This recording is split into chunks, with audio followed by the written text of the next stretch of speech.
This episode of the Long Run Podcast is sponsored by Skechers.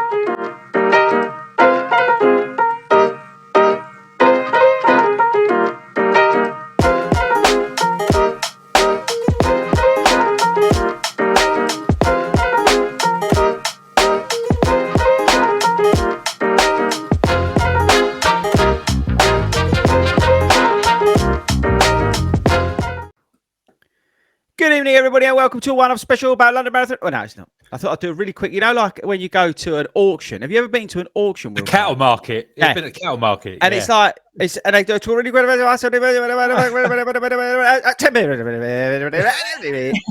Everyone's tuning in. They're going, I thought this was a running podcast. Anyway, welcome, everybody, to the award-winning Long Run Show podcast with me, El Chivato. Sub-3 Hero is up the top there. Wilco's here and admin as well. We are a 4-team strong unit tonight to talk about marathon tips. Next week's a live show. I'm not on, but they're going to be talking about the London Marathon. This show, because this is coming out, I'm going to get my brain again. We're recording this the weekend of the Brighton Marathon. You've got Manchester and London. So we thought we'd do like a little bit of a tips one for you. It's only going to be 30 minutes, quick fire. Maybe you want to listen to this on the way up to Manchester or before, London, whatever. We thought we'd do a little bit of a tip one because you guys have been asking for it, and that's why we thought we would do it. But before we do that, question time for the team as always. We do actually better do Skechers. Thanks very much for sponsoring the podcast. Head over to skechers.co.uk. Anyway, moving on. I want to ask the team a special question, and it will be interesting, guys, if you're listening to this.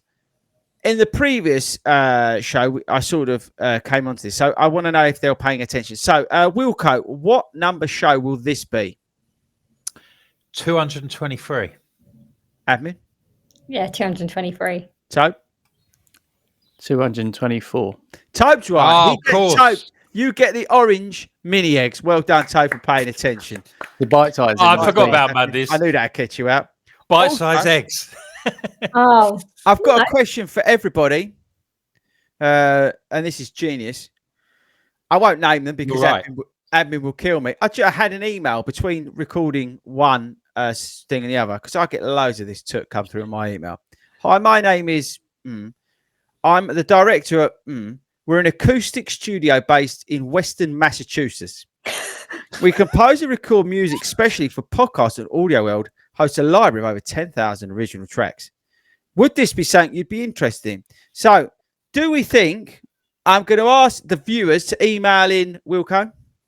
longrunShow@gmail.com. Whether we need a new theme tune. Admin, do you think we should go to these people from Massachusetts and get them to write us a new theme tune? Is it an all expenses paid trip? Where to poke it? Well, hold on. Is it an all expenses paid trip? No. Can we all go? No. Do we want this month they created a more affordable subscription? Yes, Tom. Are you allowed in Massachusetts? Massachusetts, I'm all right. It's cool. I just thought it's Nevada I've got a problem with. Okay. So a question to the team: do we think we need a new theme tune? Yes, no, yes, admin. No. Tope? No. Wilco? It's a classic. Keep it. Okay, right. So I will write back and tell them to put that where the sun don't shine. Don't send me any more of those emails. Right, moving on. So today we're going to be talking about marathon tips. Between us, collectively, we've done a few. I think without wasting anybody's time trying to add them up. Tobe's obviously walked a few as well, which is going to be super helpful today. But what I want to do, team, quickly at the front end, is talk about tips. We'll come into the race, but actually for the morning. I think that's critical. And I think it's something that's overlooked. Sabrina, you were talking to me about it in the week. I think it's a key area in terms of preparation for the race. And if you can have let's say, good morning, it can really have a positive impact on the race. So is there any sort of tips, and we'll go around the room, for pre-race, let's say? So let's start with you, Evan, because this was you we was talking about this. Is there any pre-race tips that you found have helped you? Don't do anything new. Don't think about eating anything different. Don't drink anything different. Eat what you've eaten on your long runs. Drink what you've drunk. Don't go rogue and go, oh, actually, do you know what? I'll have a coffee, but I've never done before just because I'm walking through London. Terrible, terrible idea. I can already see Tope smiling. Tobe, no, you're not allowed to cut in because I know exactly what you're thinking. Okay, Mark. Wilco?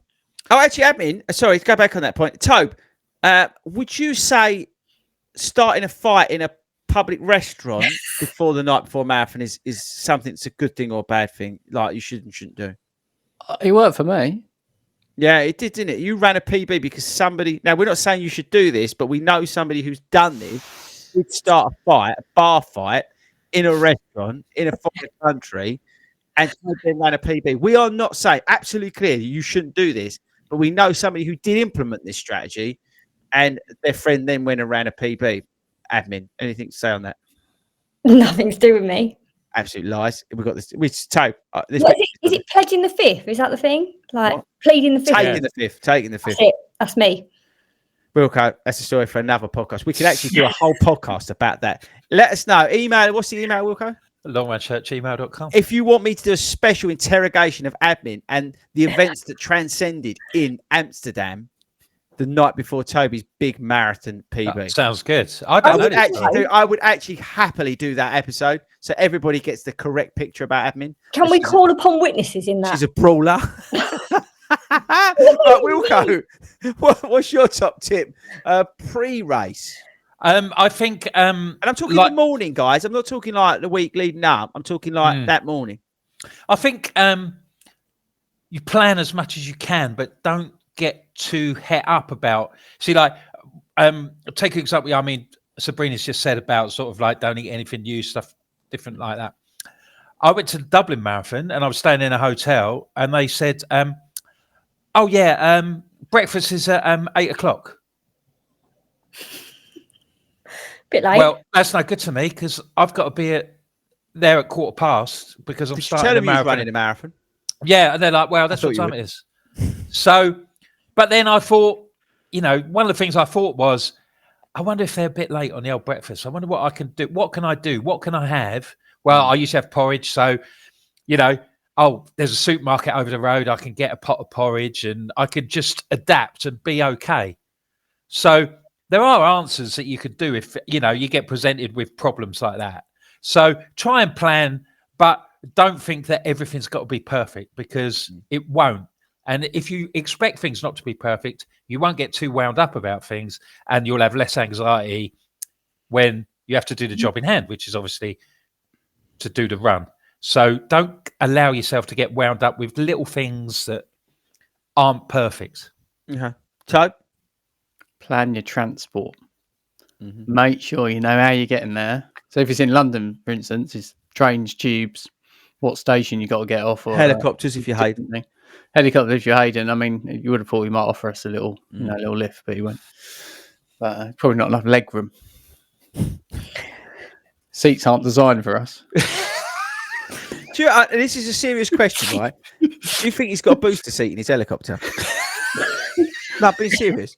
Like, because of the seatbelts. Do you actually think he's got a booster seat in his helicopter? I think he does. Like, honestly, I'm being serious. I think he's genuinely got a booster seat for his helicopter. I know he's got one in his car because I've been in a car with Hayden. I'm not making this up. He took me to. We had a meeting in Birmingham, and he's got a lovely motor, as you'd expect. And he was actually driving. No, he wasn't the chauffeur. And he actually got in, and I thought, oh, Hayden's a bit like taller than normal. And I actually looked down. I know, like that he was, black leather booster seat underneath. You asked his wife. Hayden's got. You're laughing. It's true. He's got a booster seat, black leather that goes in his motor. The one that he drives, not the one that his chauffeur drives. Right. So, I would say that's all good. I would say absolutely what Tobe said. Plan transport. And I think that actually goes into what Wilco was saying, which is perfect. It's control what you can control. So have an understanding of what's going on so that nothing's going to send you out on the limb. So if you've got no understanding of your transport needs for that morning, chances are if you just rock up, go, I'll get on a tube, you might get slightly agitated when it don't turn up. So that's the sort of thing what I think the two were going on about. And admin's, again, also bang on in terms of not introducing anything new. It'll go a bit wonky. I think the key to it in the morning is stay calm, right? Have a strategy around how you're getting there, what you're doing, but also have a strategy about how you're going to cope with that morning. and what tools you're going to take with you to get you out of that funk when you start thinking, hang on a minute, I've got to go do 26.2, or you stand there queuing for the toilets and it's about 100,000 people in front of you and you're getting irritated because of that and all that kind of stuff. Have some strategies around that, you know. Yeah, I would just say allow yourself as much time as possible to don't rush. There's not one thing not to do at a marathon morning is rush. It's the worst thing you could do, right? Chill out. Don't go with anybody who is the complete opposite of that in terms of just getting there 10 minutes beforehand and going off and running, because that could send you completely over the edge. You know, go with people who are like-minded to a degree, or they have a positive effect on you. So, for example, me, I will just follow like Tobe and admin around because I ain't got to think about it. Do you know what I mean? It's that sort of thing. And if you can do that, if you're able to do that, then that's perfect. Music's great. You know, get yourself a playlist that you can tune into. Obviously, podcast, things like that. I don't need to push this podcast, but yeah, little things like that. Yeah, but have a strategy for the morning. It's so important. If you can have a good morning, positive morning, and you can reduce some of the energy that you're wasting on thinking about stupid things that are irrelevant, then you will have a much better race. All right. So they're the sort of things we wanted to leave you with. Now, moving on to yes, go on. One. I know flat lays are like a thing and people take pictures and whatever, but it's actually a really good tip is to have your kit out the night before, just to make sure you've got everything. You've got your gels there, you've got your belt, your socks, anything you're going to need, so that in the morning you're not rushing around trying to find it. Or alternatively, if you get to your hotel, if you're staying away and you're there at lunchtime, get it all out your suitcase as soon as you get there, because then you've got the chance to go to the shops if you've got something that you can pick up. That's what I do. First thing I get out of the case if I'm traveling is I get my race kit out, hang it all up, double check it. Yeah. Obviously then do some filming for Insta, Natch, Hero. Got to do some influencing. And then, but no, it's true. It's a good point, Wilco, because if you go, oh, sugar, I've forgotten safety pins. Bosh, off you go. Down to Robert Diaz or Diaz. Tobe, is it Robert Diaz or Robert Diaz? I don't know, but I was just thinking that you would definitely have forgotten safety pins because you absolutely never, ever, ever have any. That's very true. But would you go Robert Diaz or Robert Diaz? Diaz. Admin? Diaz. Wilco? Diaz. Not Diaz. No. Can they He's email not Spanish, in? is he? What's the email? longrunShow@gmail.com. But how do you know the geezer's not called Roberto Diaz? Leave that with me. That's not. Well, That's not what the shop's called. Anyway, let's move on. Right. Adding value wherever we go. So I want to talk about tips again for sort of race day. Now, this may be, you might think, oh, this is just for beginners or whatever. But actually, I don't think you're too old ever or too experienced to listen to this sort of stuff, because you might think to yourself, you know what, actually, fair play. So don't just turn off because you're like done 100,000 marathons, all right? And if you have, then email in. What's the email address, Wilco? longrunShow@gmail.com. And send us in, and then you can come on the show. Right, so I think firstly, and it kind of actually, I wanted to start with this one because it kind of sort of goes into the bit beforehand, and that's to be hydrated before you start. Now, I'm not talking, right, drinking 82 litres of water, right, before you start. What you ideally want to do is get on that start line hydrated. Now, that starts, obviously, in the week leading up to it and all that sort of stuff, taking on a little bit more electrolytes and that sort of thing, right? But I think my tip is not to overdo it, because I did in Edinburgh, but try and be hydrated. It is one thing that gets overlooked, I would say. And I don't want you going to the wee a million times. I know it's a pain, and because there's never enough toilets, all that sort of stuff. But I would definitely try and stay hydrated as best you can. But moving on, that was just one tip I wanted to throw. I'll just on hydration. I heard a great tip that people, obviously we've got different bladder capacities and everyone's different and something. But someone suggested that you shouldn't drink anything an hour before you head off, because then you're going to be liable perhaps to an early toilet stop, and you won't sort of like get into your system. So that might be quite a good. If it's a 9 o'clock start, if you'd stop drinking water at about 8 o'clock, then that could help. Okay. I want to get into briefly, because Tobe's probably the worst person to talk about this actually, but I do want to get into race day nutrition, but having a strategy. I think one thing that people do not necessarily think about, they might have a strategy for the race. They might have a strategy for where they're seeing their friends and what they're going to do here and what they're going to do there. But do you, Sabrina, I'm going to ask her, do you, or have you had a plan of your nutrition during the race? Yeah, always. How much is it? But you say that, but you'll be surprised how many people just go, "Oh yeah, I took like 3 gels with me, and I took one like when I felt like it." It's a common thing, right? Or you'll find people go, "Oh yeah, I didn't have a great race. I was really cramping up at X, Y, and Z," and that's probably because they've not taken on enough, electrolytes or whatever. You'll be surprised that under fueling or even over fueling like you did, in London, can have a negative impact. So, without focusing on the weeds and getting stuck in it, more about the strategy and having a strategy beforehand. How important is that? For me, essential. So I use my long runs to practice that, and actually changed it between marathons. So I think the first one, I went every kind of nearly 5 miles, and that was just too long for me to wait for that gel. I was depleted by that point. So 4 miles on a marathon, and interestingly, for a half marathon as well, I used to go kind of 4, 8, and then that's it, or 4.5 and 9, and then realised that actually I needed more. So went kind of 3.5, 7, 10.5. So on a half, if I'm really going for it, I'll take 3 gels now. On a marathon, I go every 4 miles without fail. Right, Wilco, do you have a strategy? I don't want to get into the minute detail, but do you have a strategy for your fuel? Yeah, I will. Day? Yes, I will take certain fuel at certain times. And you know that before you step onto the line?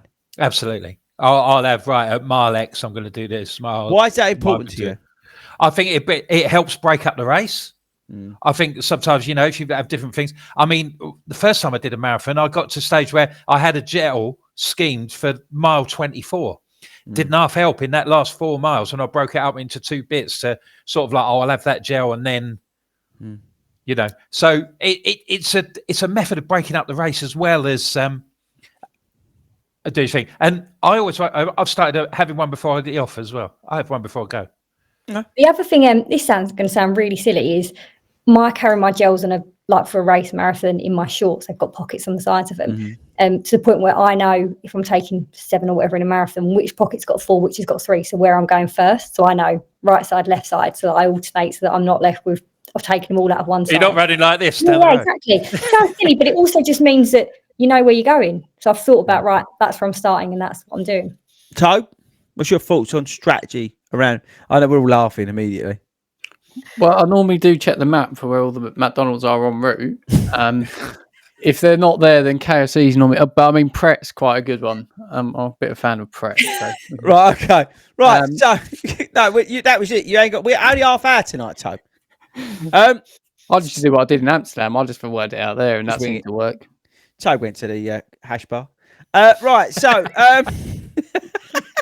no one drug tested him when he finished. That's another podcast we could do, Wilco. Another special with admin. How comes she ended up in the starting pen and get given a race finishes medal at the Amsterdam Marathon? It's a big adventure, this Amsterdam Marathon, about the sound. We could actually do a 2-hour special on admin's Amsterdam Marathon, even though she didn't run it. Might be chapter it. Chapter 1. Chapter 1. I started a fight in a restaurant. I didn't. Chapter 2. I got into the start pen. I did. Chapter 3. I managed to make Si nearly pass out. Chapter 4. I then managed to get a finisher's medal. Chapter 5. Managed to get a finisher's t-shirt. Oh, yeah. Chapter 5. She ended up getting a finisher's t-shirt. Never ran the Amsterdam Marathon. Right, move on. Come on, half out. Right. How important is it for the people that are listening to this, and I think this is really important, in all seriousness, to set actually realistic targets for the race? Now, I love to hear that people are going for X, Y, and Z, right? I think that's brilliant. And if you've trained for that, absolutely right. But I do think there has to be a little bit of an expectation, a realistic expectation in terms of around what's going to happen on race day. Now, my advice to you, if you're listening to this, and we've said it a million times, is have like 1 or 2 or even 3 outcomes in which you're going to be working towards in that race. Because you know what? Chances are it ain't going to go to plan. And I don't mean that negatively. It could be positively as well. All right. You could be feeling like an absolute legend out there. right? And it could be going really well. But I do think all three need to be realistic, right? But you need to have them set before you even start. Okay. Agree, Wilco, or not? Yeah, I think so. Yeah, I would say so. That you're going to have to. I mean, for me, like people talk about A, B, and C goals. The C goal is always to get round. Yeah, finish. You know, but what's wrong with that? You know, even though I've done sort of like a few, you know, still the main aim is if the worst comes to the worst, I want to get round. You know, and I would say that to anybody, particularly people for doing their first one. I think it should be the only target. You certainly shouldn't be. I mean, I've got people, you know, colleagues at work who are doing London and Leeds and things like that. And I don't know whether they look at me and think, oh, it can't be that hard. He's done it. But they do seem to, you know, it's a bit like, you know, they're not running that much and they seem to have very inflated expectations. It's the joy of TikTok. It is going to be it's the chance. Look, lots of people do lots of hard things in your life, but for a general man on the street, it is going to be one of the hardest things that you have ever done. So hard. And again, getting round is a massive achievement. It's huge. Don't underestimate. I think people underestimate because they see all these Herberts on TikTok, right? And they think, oh yeah, I could do that because I can then make reels about how awesome I am. It's going to be a hard day in the office. It don't matter whether you know, whatever shape you're in, it's a hard day in the office. You're doing 26.2 miles. It's a bleeding long way, right? It don't matter how hard you are or where, you know, how much, you know, no, I won't. But admin's looking at me like I'm going to say something naughty. You just be realistic. I mean, when you went to Chicago, giving real life examples. Yeah. Hang on, who's that? Is that who's Tope? Sorry, interrupting this broadcast. Tope, who's that question for? It's just Wilco. a general question, really. I just wonder if that was if Wilco's got a picture of Hayden behind him. Where? Just above his name. Oh, I'll get it. Hold on. He's got his hands out, just like his cross the finishes met thing. That. It's totally interrupted the whole show. I saw it, and that was This it. one. Yeah, that one. It's a birthday card. It's a birthday card for my daughter. Typically, she said, "To Dad, happy birthday. Hope you had a great day running. Love, Molly." Oh, that was nice. With a picture of Hayden on the front. With a picture of Hayden on the front. Anyway, going back, Toby. What's the question? I just go back to admin. I don't know why he's here. When you did Chicago, Yeah. When did you decide your strategy, and how important do you feel having that strategy made in the outcome of the day? It was important. When did I decide it? It's a bit hard to know, if I'm honest. But you had one. Oh yeah, I had one, definitely. And I knew what the overall time I was going for was. I knew what gold, silver, bronze, or ABC, however you want to define it, was. C, to your point, Wilco, was getting home in one piece. I was on the other side of the world. There was no other goal other than get back safely. But yeah, I knew what goal A was, and I knew what time I needed to be. I think I said this to you the other night. I said, Si and my half had basically told me you need to be here at 10K, here at half, and here at 20 miles. That's it. But do you feel like having that, Yeah, it had a positive outcome on the day? yeah. So there you go. So this is, if you're listening to this and you're sitting there and it's Friday and you've got the race on Sunday, know what you're doing. But also, just to say, if you get to halfway and it's feeling really good and really comfortable, right, and you get to 20 miles and you feel like, I've got all the energy in the world, and you can do more, push on, right? The other thing is, if you get to halfway and you feel like this is much tougher than I expected it to be, I'm not feeling it, back off. Brilliant. This is brilliant. And wait, Oh. My next thing, listen to your body. Admin's just come up with the next tip already by herself. Yeah, go on, carry on, because it's brilliant. Yeah, is you can train hard, right? We've put ourselves through 16 weeks of training. You've got a goal in mind. On the day, you just don't know what's going to happen. There are so many things, and you've got to listen to what your body's telling you. And if it's not feeling good, back off. Who cares if you are 10 minutes, an hour, 2 hours slower than what you thought you were going to be, or if you're 20 minutes faster than you thought you were going to be, and marathon's a marathon at the end of the day, 26.2 miles, you'll get the same medal. Yeah, a great example. Me in New York, absolutely ruined myself going over the bridge at 16 miles. Felt like a king before that bridge. Went over that. Berlin showed up. My injury showed up. My basic lack of training showed up. I was broken. But because I had the experience to know that I was broken, I could have pushed on. Yeah, I could have tried to go harder. But I went, nah, I'm just going to enjoy the rest of this. This is the New York City Marathon. I'm never going to do this again. I'm at a point here where if I do go harder, I might end up doing some damage, or I might, get myself into a bit of a mess. I just had the best time ever because I listened to my body. I understood the situation that I was in. I didn't get to the point where I needed to have medical help. I didn't get to the point where I was absolutely wiped out that I really need to walk. I chose to walk. Yeah, that's the difference. I chose when to walk. I chose what I was going to do at mile 20. I made those decisions consciously, what I was doing, because I understood the situation I was in, because I listened to my body. I also had a great opportunity to ring my friends and FaceTime them while I was running the New York City Marathon. You're welcome, everybody. Can I just say, though, there's also knowing your body's really important, and knowing whether it is just a bit of tiredness and it's a mental game and you just kind of need to push through that, or whether there's actually something that mentally or physically, right? It can be either, that's going, actually, I need to back off now.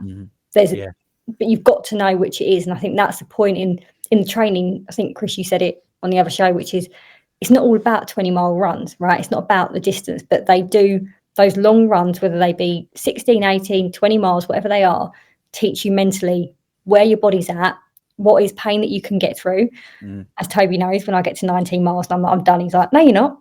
Push on, right? And he starts waving his arms about and dancing about and speeding up and all that sort of stuff. Actually, now, admin, brilliantly led on to the next thing. This is the penultimate because I've just seen the time and we've got to do this quickly. I think a lot of people underestimate this next thing, and that's about positivity. Now, you might think to yourself, well, that's obvious. It's not. The amount of people I see when I'm running a marathon, and I do, let's say, 2 a year, for argument's sake, right? The amount of people I see at mile 20 looking at the floor, looking pretty miserable, or even 16, or even, they're looking at the floor and they're looking pretty miserable about life.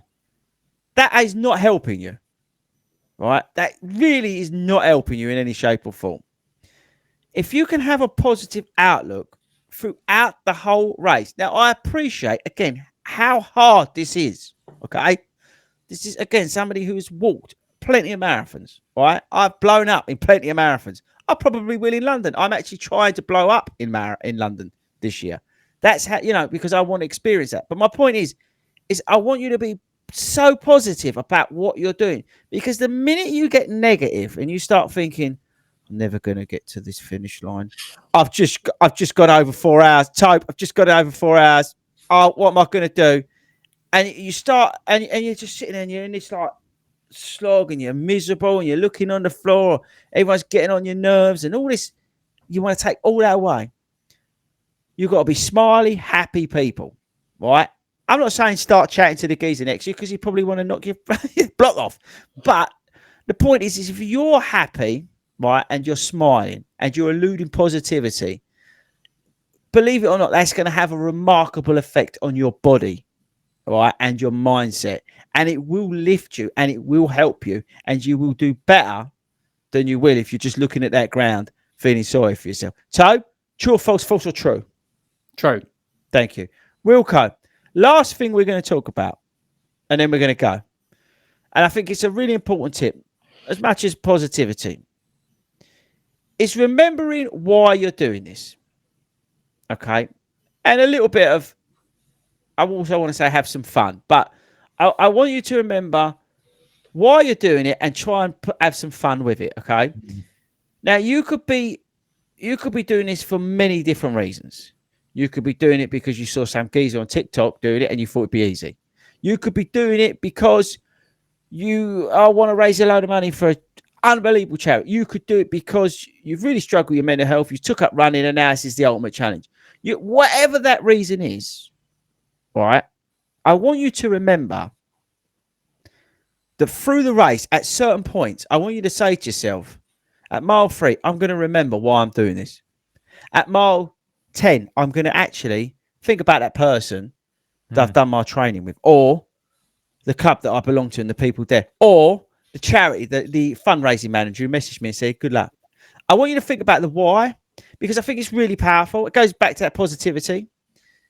And by thinking about why you're doing it, you don't get caught up in that, this, like, again, that slogfest. And hopefully you can have some fun with it. Agree, disagree, agree, true or false, false or true, Wilco? Yeah, I definitely agree with that. I mean, lots of people do like dedication miles, don't they? Sue Flynn's doing that for her. Like people have sort of like, so who they think of, people think of certain people at a certain time.